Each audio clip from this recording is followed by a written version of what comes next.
Bienvenidos a 5 minutos con. Se cumple el 10º aniversario del inicio de la revolución egipcia, cuando miles de ciudadanos protestaron hasta sacar del poder al expresidente Hosni Mubarak. Mediante elecciones democráticas fue elegido Mohamed Morsi, pero su mandato finalizó en 2013 con un golpe de Estado que llevó al poder al gobierno militar de Abdel Fattah al-Sisi. Para analizar este tema conversamos con Pedro Rivas. Él es profesor de Relaciones Internacionales y vicedecano de la Universidad Loyola en Andalucía. Profesor Rivas, buenos días, gracias por acompañarnos. Hosni Mubarak llevaba 30 años en el poder cuando iniciaron las protestas. Recordemos cuál era el sentimiento general de la ciudadanía cuando iniciaron estas movilizaciones en 2011. Pues cuando iniciaron estas movilizaciones estaban recordando el éxito de una cosa semejante que había ocurrido en Túnez. En Túnez un muchacho se había quemado ante una bofetada que le había dado una policía y era un signo precisamente del oprobio cometido contra la población civil. Algo parecido estaba ocurriendo en Egipto, con una represión continuada de la población. 6 meses antes de este levantamiento, un muchacho educado, con formación occidental, incluso rico, había sido torturado y muerto por la policía. Y las gentes, especialmente los jóvenes, decenas de miles de personas habían ocupado la plaza Tahrir, el Maidán, la explanada central, el campo de Marte del Cairo, pidiendo precisamente la deposición de Mubarak. Aquellos 18 días de movilización, en principio por gentes casi secularizadas, llevaron a esa deposición convocada en nombre de amnistía que acabaron usurpando los hermanos musulmanes.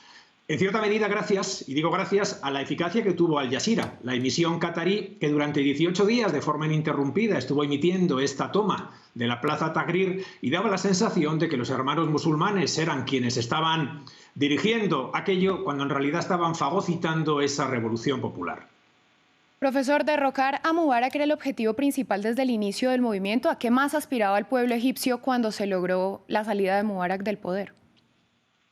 Parte del pueblo egipcio aspiraba a un modelo democrático occidental. Eso era complicado por 2 motivos, porque parte de la población egipcia, la más piadosa, en cierta medida aún confiaba en un modelo no islamista, no de Islam degradado, pero que tampoco tuviera el nivel de secularización de una democracia usual. Y el grueso de los militares también eran contrarios. Recuerde usted que desde el año 1954, cuando Nasser acaba debilitando con gran violencia a los hermanos musulmanes, durante 50 años ellos están quietos. Y después de Nasser llega Sadat y después llega Mubarak. ¿Qué ocurrió?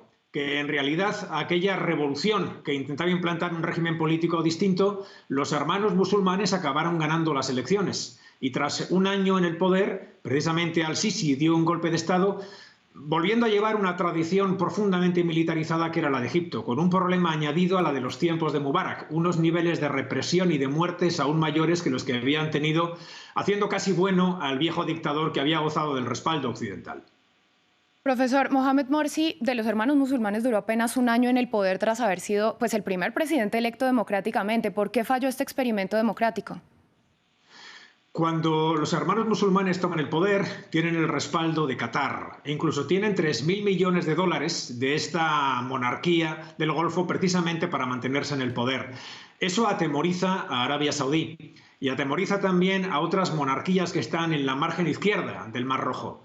Arabia Saudí, principalmente junto con los Emiratos Árabes, le da a los militares, a al-Sisi, 4 veces más, 12.000 millones de dólares, para que en caso de que el golpe de Estado prospere se puedan mantener eficazmente en el poder.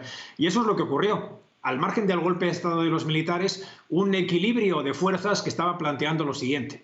Egipto no tiene la fuerza que tuvo en su día.